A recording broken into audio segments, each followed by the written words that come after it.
Hello అండి, నేను ఇవాళ మీకు ఈజీ మెథడ్లో బెండకాయ ఫ్రైని ఎలా చేయాలో చూపించబోతున్నాను. ముందుగా బెండకాయలు కడిగి కొద్దిసేపు ఆరబెట్టుకొని ఇలా చిన్న ముక్కలుగా కట్ చేసి పెట్టుకోవాలి. ముందుగా స్టవ్ ఆన్ చేసి ప్యాన్ పెట్టుకోవాలి. మనం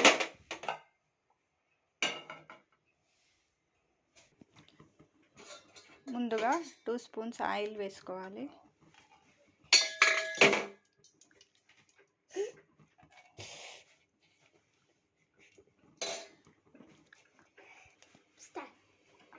ఆయిల్ వేడయ్యాక జీలకర్ర, ఆవాలు,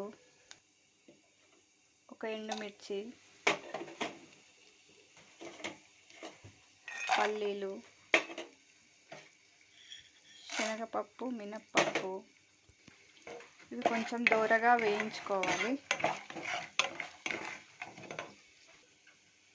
ఇవి వేగిపోయాయి. ఇప్పుడు మనం 4 పచ్చిమిర్చి ముక్కలుగా కట్ చేసి వేసుకోవాలి. ఇవి కూడా మంచిగా వేయించుకోవాలి. కొద్దిగా కరివేపాకు వేసుకోవాలి. కరివేపాకు కూడా కొద్దిగా వేగాక కొంచెం పసుపు వేసుకోవాలి. ఇప్పుడు మనం ముక్కలుగా కోసి పెట్టుకున్న బెండకాయను అన్నీ ఇందులో వేసుకోవాలి. 1 నిమిషం పాటు మనం హై ఫ్లేమ్లో దీన్ని కలుపుకోవాలి.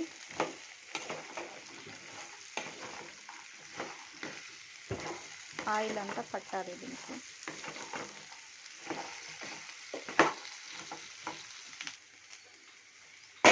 ఇలా 1 మినిట్ పాటు కలుపుకున్న తర్వాత ఫ్లేమ్ని మీడియం ఫ్లేమ్లోకి మార్చి మూత పెట్టుకొని ఒక 3 మినిట్స్ మీడియం ఫ్లేమ్లో అలానే ఉంచాలి.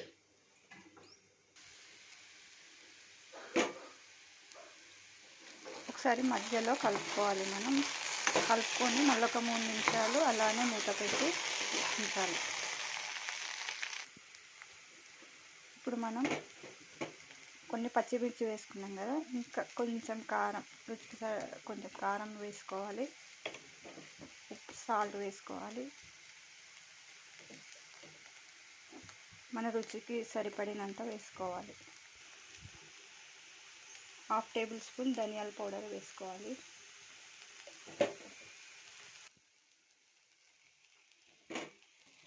ఒక నిమిషం పాటు వీటిని కలుపుకోవాలి.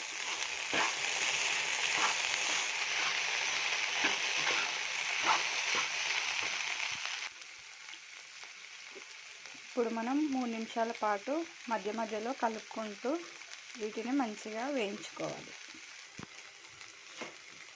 కొద్దిగా కొత్తిమీర వేసుకొని కలుపుకొని 2 మినిట్స్ సిమ్లో పెట్టి గ్యాస్ ఆఫ్ చేసుకోవాలి. నేను ఇందులో ఉల్లిగడ్డ కానీ అల్లం వెల్లిపాయ కానీ యాడ్ చేయలేదు కదా, ఎందుకంటే నేను అయ్యప్ప స్వామికి వండుతున్నాను కాబట్టి అవి 2 యాడ్ చేయలేదు.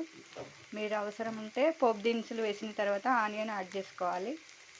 అల్లం వెల్లిపాయ కూడా ఇవన్నీ పోపు దినుసులు, పల్లీలు, పప్పులు వేగిన తర్వాత ఆనియన్ కూడా వేగిన తర్వాత అల్లం వెల్లిపాయ యాడ్ చేసుకోవాలి.